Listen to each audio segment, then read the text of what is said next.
Hey guys, welcome back to NASCAR Talk. Today I'll be talking about the Michigan race that took place last Sunday. Hope you enjoy.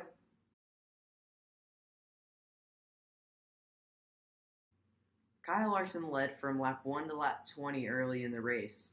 When the competition caution came out, most of the drivers pit. Some took 2 tires, some took 4 tires, and then Denny Hamlin took no tires. And I personally thought that might not be a great move. 20 laps in, your tires are going to be pretty worn. But he ended up finishing top 5 in his first stage, and he led for a little while. So Chris Gabehart really played a great bit of strategy there. It really helped Denny get some stage points when he was running maybe about 7th. So I thought that was pretty interesting.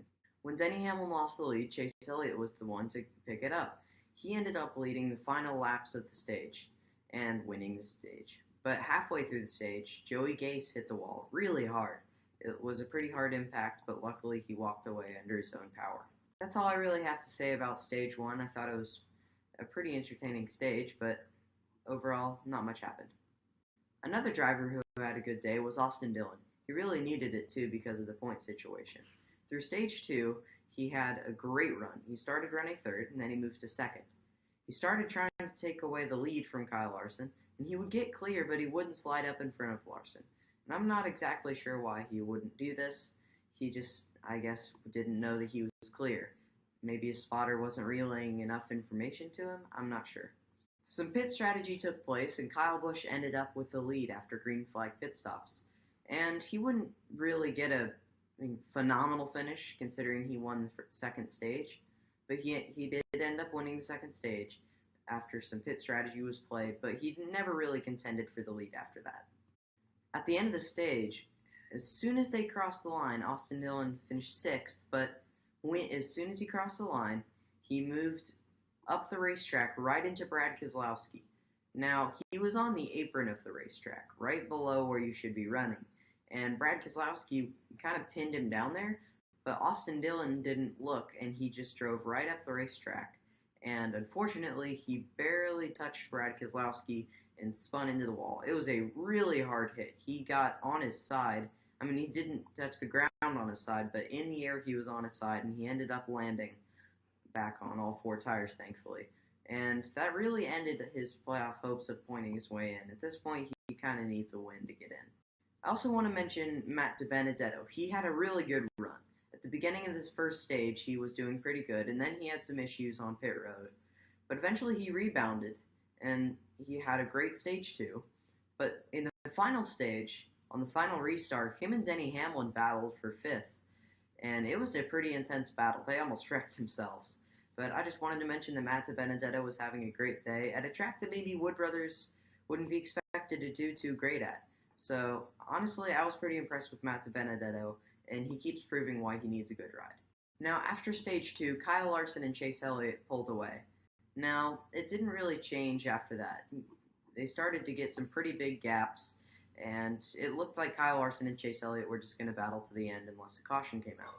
But what they did not expect was Denny Hamlin. Denny Hamlin charged from the 7th position all the way to 3rd, and then he drove right up to Kyle Larson and Chase Elliott. Chase Elliott eventually pit because of green flag conditions, and they needed to pit under green. And then Kyle Larson stayed out just in time for Denny Hamlin to pass him. And then as soon as Denny passed him, he pit. Denny Hamlin stayed out a little bit longer, but then eventually pit. And it looked like Denny had a legitimate shot at getting the win. Eventually, NASCAR threw a caution for rain. It didn't really rain, but they were just trying to be careful after the New Hampshire incident. So they threw the caution and bunched the field back up. They waited maybe like 10 minutes to go green. Then once they did, Tyler Reddick had a huge run down the backstretch. And then he took it, and he almost went 4 wide, but when he tried sliding up in front of the field, he got really loose in front of Joey Logano. And Joey Logano almost spun him, but he stayed out of him. But then Martin Truex Jr. spun Joey, not seeing that Joey was slowing down. And eventually Joey collected Christopher Bell and Ryan Newman. Now, because of the choose rule, Ryan Blaney was put on the inside. Nobody really wanted to restart on the inside because every single time it wasn't really working. But Ryan Blaney risked it and went ahead and went to the bottom of the racetrack on the front row. William Byron was on the outside, Denny Hamlin pushing him. And when they went green, Ryan Blaney somehow was able to get in front of them, Kyle Busch, his pusher. And Denny Hamlin pushed William Byron a little too hard, and both of them went up the racetrack, which eventually put Denny Hamlin in a big battle with Matt Benedetto.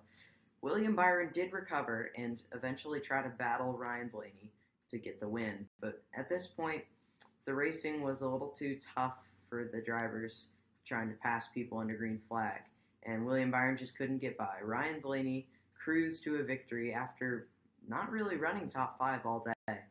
One more thing I want to mention about this race was that there wasn't really much passing, and there was really close racing. This rules package really provided some close racing.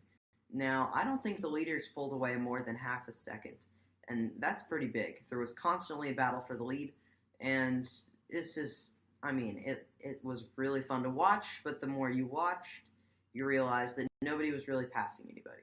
Unless someone had fresh tires, nobody was going to pass you. Now, eventually there were some passes made by Austin Dillon and William Byron, Chase Elliott and Kyle Larson, but other than that, it was really hard to pass. So, while the racing was really good and nobody was really far back from the leaders still weren't able to get past. So, that was a bit of an issue. So if NASCAR can fix that, the dirty air issue, I think that we would have some really good racing at Michigan. For a while, Michigan really wasn't an interesting race for me to watch. I thought it was okay. The racing wasn't too great there. There was one race the doubleheader at Michigan, I do remember. That was a lot of fun to watch. But other than that, Michigan hasn't been too interesting, even though it is one of the fastest tracks that is not a super speedway. So I thought this race was really good, but like I said, there wasn't much passing. Well, that's all I have to say about the Michigan race. Hope you guys enjoyed the video. If you did, be sure to click the subscribe button down below. And I will be making an iRacing video maybe in the next month or two to get that started. And my stop motion is coming along nicely. We're coming up on 1 to go here.